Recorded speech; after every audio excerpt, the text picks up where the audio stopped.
आज हम चर्चा करेंगे पॉलिटिकल साइंस क्लास 12 के पार्ट 4 सत्ता के वैकल्पिक केंद्र के बारे में। तो चलिए शुरू करते हैं अपनी जर्नी। 1990 से पहले हम जानते हैं कि दो ध्रुवीय व्यवस्था थी। दो ध्रुवीय व्यवस्था का 1990 में हुआ। इससे पहले एक गुट अमेरिका की तरफ था और एक गुट था हमारा यूएसएसआर यानी कि सोवियत रूस की तरफ। इसके सोवियत रूस के विघटन के बाद से अन्य देश आपस में विभाजित हो गए थे जो रूस की तरफ थे। उसके बाद क्या हुआ, सत्ता का वैकल्पिक केंद्र होना शुरू हुआ। वैकल्पिक केंद्र से मतलब है पहले तो विश्व दो गुटों में विभाजित था। एक गुट टूटने के बाद जो एक गुट की शक्ति थी वो तो वहीं स्थिर थी, दूसरे गुट की शक्ति थी वो यूरोपीय संघ और आसियान में विभाजित होने लगी। अब यूरोपीय संघ क्या है? यूरोपीय देशों का समूह यूरोपीय संघ कहलाता है। लगभग 1945 से इसकी बात शुरू होने लगी थी और 1948 में जाके आर्थिक सहयोग संगठन बनाया गया। यूरोपीय संगठन का आर्थिक सहयोग संगठन 1948 में जाकर तैयार हो गया। आगे हम बात करें दक्षिण एशिया के देशों की। दक्षिण एशियाई देशों में आसियान की चर्चा होती है। आसियान का अर्थ है association of south east Asian nation. Association of south east Asian nation की बात करें तो 5 मेंबरों के साथ इसका उदय हुआ यानी कि गठन हुआ और इसे बैंकॉक घोषणा के नाम से भी जाना जाता है। 1967 में ये बनकर तैयार हो गया था आसियान। जो 5 देश थे वो थे इंडोनेशिया, मलेशिया, फिलीपींस, सिंगापुर और थाईलैंड। ध्यान रहे दक्षिण एशियाई देशों के लिए था संगठन आसियान और यूरोपीय देशों के लिए संगठन था यूरोप।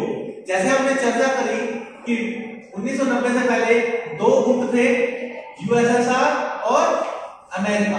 अमेरिका तो अपनी जगह वहीं स्थिर रहा लेकिन यूएसएसआर का विघटन होने के बाद जो सत्ता का वैकल्पिक केंद्र है वो यूरोपीय संघ में बट गया और आसियान में बट गया। आगे हम देखें चीनी अर्थव्यवस्था की इसमें बात की गई है। इस चैप्टर के बाद चीनी अर्थव्यवस्था की बात की गई है कि चीन ने किस तरह अपनी अर्थव्यवस्था को स्थिर रखा, किस तरह उसने तरक्की की, किस तरह वो समय समय पर आगे बढ़ता गया। तो 1978 में हम जानते हैं आर्थिक संकट तक जूझ रहा था। 1978 से पहले चीन आर्थिक संकट से जूझ रहा था। 1978 के बाद इसने लंबी छलांग लगाई और आगे बढ़ता गया। 1949 में माओ से तुंग की क्रांति से ये एक तरह से आजादी से प्राप्त हुई। ध्यान रहे 1949। फिर 1973 में देखें तो उस समय के चीनी प्रधानमंत्री चाओ एन लाई ने कृषि, उद्योग, सेना तथा विज्ञान प्रौद्योगिकी ये 4 मुख्य बिंदु पर जोर दिया ताकि चीन आगे से आगे बढ़ सके। फिर धीरे धीरे क्या होता है चीनी अर्थव्यवस्था अपने आप में बदलती है। चीनी सरकार अपने आप में ये देखती है कि हर चीज अपने गवर्नमेंट के पास रखकर कुछ फायदा नहीं होगा, कुछ चीजों का निजीकरण करेंगे तभी उसका फायदा होगा। तो उसने क्या किया 1982 में खेती का निजीकरण किया यानी कि खेती को प्राइवेटाइज करके भी पैसा कमाया। 1998 में उद्योगों का निजीकरण किया यानी कि इंडस्ट्रीज जितने भी प्लांट्स लगते थे, उद्योग लगते थे उसका उन्होंने निजीकरण यानी कि प्राइवेट हाथों में भी सौंपा। 2001 की बात करें तो 2001 में चीन जो है वर्ल्ड ट्रेड ऑर्गेनाइजेशन का मेंबर बन गया।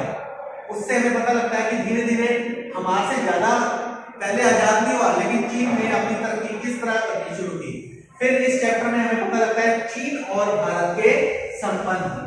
चीन और भारत के संबंध की अगर हम बात करें जो चीन भारत का युद्ध हुआ उससे पहले संबंध अच्छे थे लेकिन 1962 के युद्ध के बाद से हमारे संबंध इसके साथ अच्छे नहीं रहे। इसका कारण यह भी है कि चीन अपनी हड़प नीति के तहत भारतीय हिस्से को धीरे धीरे कब्जाता रहता है और धीरे धीरे आगे बढ़ने की विस्तारवादी नीति के तहत इसकी भारत के साथ उतनी अच्छी नहीं बन पाती। साथ ही साथ जब भारत ने 1998 में परमाणु परीक्षण किया तो भी इसने और पाकिस्तान ने यानी चीन ने और पाकिस्तान ने एवं अन्य देशों ने इस पर ऐतराज जताया। आगे हम इस चैप्टर में देखेंगे जापान की कुछ चीजें, हल्की सी बात होती है जापान की कुछ ब्रांड्स दिखाए जाते हैं जैसे मित्सुबिशी और अन्य कार के ब्रांड्स, टीवी के ब्रांड्स एवं अन्य ब्रांड्स की चर्चा होती है लेकिन हल्की सी चर्चा होती है। लेकिन इस चैप्टर में मुख्य रूप से जो चर्चा होती है 1990 के बाद से दो ध्रुवीय व्यवस्था कैसे बनी, लेकिन मेन हमें समझना ये है कि सत्ता के वैकल्पिक यानी कि वैकल्प कौन से है सत्ता के वैकल्पिक केंद्र। सत्ता के पहले वैकल्पिक केंद्र यूएसए, फिर था यूएसएसआर। यूएसएसआर का विघटन होने के बाद यूएसए तो अपनी जगह कायम रहा, लेकिन इसकी जगह जो सत्ता का वैकल्पिक केंद्र बना यूरोपियन यूनियन एवं आसियान, यानी कि यूरोप के देशों के लिए बन गया यूरोपीय यूनियन एवं दक्षिण एशियाई देशों के लिए बन गया आसियान।